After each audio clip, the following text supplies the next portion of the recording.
There's a buzz around the NHL as game action has resumed. Wednesday night, New York rivals faced off as the Islanders beat the Rangers in their only exhibition game before the qualifying round. Hockey in the summer and big smiles have returned. Now our attention is fully on the Florida Panthers. Hello everyone, I'm Shannon Hogan and welcome to our Return to Play preview presented by FanDuel. This is part 2 and we are very excited as now all the attention, all the excitement is around that qualifying round between the Islanders and the Florida Panthers. Puck dropping just after 4 o'clock on Saturday afternoon. We'll have coverage right here on MSG Plus starting at 3:30. Well, we weren't quite sure what games were going to look like after more than 4 months without NHL action. Islanders and the Rangers facing off for their sole exhibition game on Wednesday night. It was exciting. You could tell that the fans were excited and the players were happy to get back into that action. Islanders looking like themselves. They slowly eased into it, but definitely had that Islanders identity. And leading up to that game and really into Saturday's excitement, there were some question marks about the lineup. Some of that picture has become clearer. For more on that, let's welcome in Brendan Burke and Butch Goring. Well, thank you, Shannon. Well, we finally got to see the Islanders on the ice in an exhibition game against the Rangers and trying to figure out what it all means. First thing that certainly caught our attention was the fact that he dressed all 8 defensemen, and they played, and some of them played extremely well. So, Butch, you've gotten to see them play, digest it. What do you take away from the fact that he dressed 8 defensemen and then their performance in the game? Well, he surprised me, and that's not unusual, Brendan. And I don't know what's going to happen now. I mean, certainly, you know, the number one pairing is pretty much set, and I believe Toews and Mayfield will probably be set. After that, the next 2 out of the possible 4, I just don't know what's going to happen because there's experience there, there's some speed there, there's some offense, and I just don't know what Barry is going to do. So if you're one of those 4 players, I wouldn't be sleeping all that well because I'm not sure if I'm going to be in the lineup. But it's nice to have depth, but I certainly like the way that Pelech played. I mean, he had an amazing game for a first game in, 5-6 months. He was solid, and you could see why he's such an important factor to the Islanders' success. I mean, he was strong in his own end. His penalty killing was great, jumped up on the play a couple times, provided a little bit of offense. So it's really nice to have him back in the lineup. Yeah, first game for Adam Pelech since New Year's Eve, so it's been quite a long time for him to get back in. We thought we'd see a couple of different options for that third-line left wing spot. It went to Ross Johnston, at least in the exhibition game. He's a different type of player than the other options, Butch.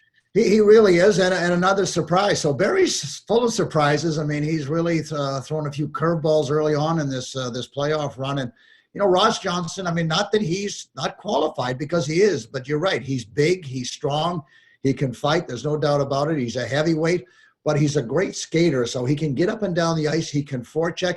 And I like his hockey sense. He makes good, smart decisions, not only offensively, but defensively. So it's a different feature, one that a little bit unexpected when you consider you have Ladd there and you have Kuhnhackl and you have Del Cole. But as of right now, I guess you have to believe, given the fact that he played that last game, he's going to be in the lineup. So it's got to be an exciting moment for him because, Brendan, as you know, he didn't play a whole lot. Scratched the last 10 games before the pause. Switching to the goaltending, I think that going in, the thought was that Varlamov had the edge before that exhibition game. It's hard to say he doesn't have it after it. No, there's no doubt about that, Varlamov, I mean, he was signed to a long-term contract. I mean, he was supposed to be the number 1, even though Thomas Greiss and Varley, they shared most of the games. But when push comes to shove, it looks like Barry's always leaning towards that number 1 guy, and that's usually with the signing. And Robin Leonard last year, same scenario. So will he get as much rope this time? Robin Leonard played the entire series last year.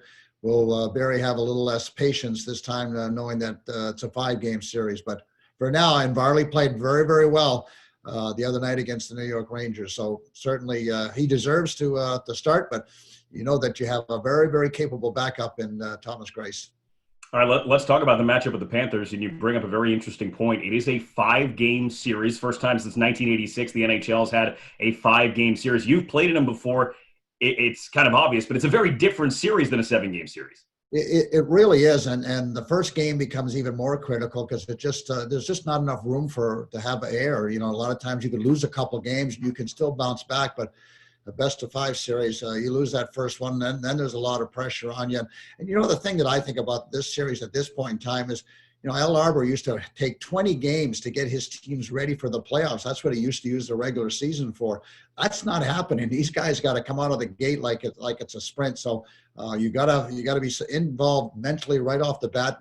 Islanders had a nice start against the Rangers, but yes, there's just not a lot of room for error, and the guys are going to be playing early. Brendan, I mean, there's so many different things that are going on with the NHL, with playing a noon game, a playoff game. It's just crazy stuff. But it might be who's more prepared or who's more focused is going to win the series.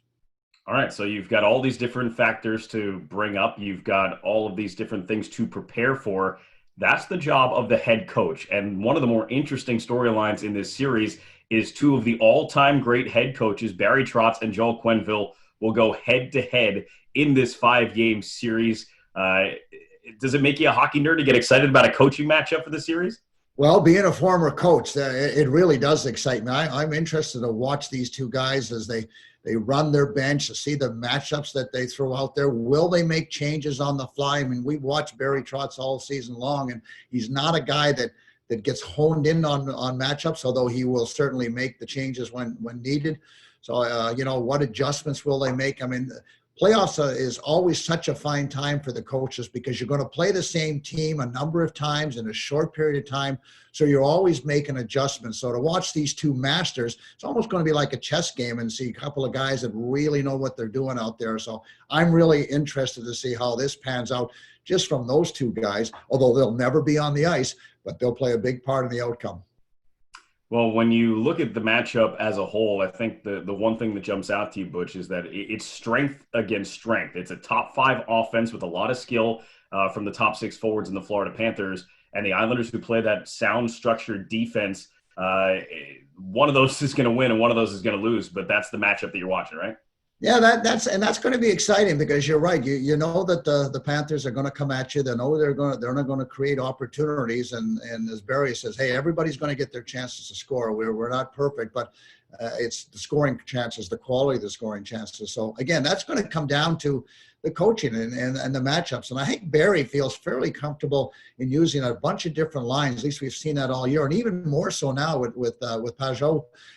He's got 3 centermen now that are very capable of checking with Nelson and certainly Casey Cizikas. And you have to feel that Barry's going to want to play Cizikas against Barkov as often as possible. But again, that's the intrigue of it all is, does the Islanders get the matchups they want, and will the Islanders be able to play their structured game and get enough offensive opportunities because they have struggled all year to score goals. So this is the classic offense against defense. Who wins out? They say good pitching always beats good hitting. So that bodes well for the Islanders. There's a lot of pressure right now on Sergei Bobrovsky. He did not have the season they expected when they paid him $10 million a year and signed him to a long-term contract. He has a chance to redeem himself. He wins this series. No one cares about the regular season. He didn't have a good preseason game or an exhibition game. How much pressure is he feeling right now?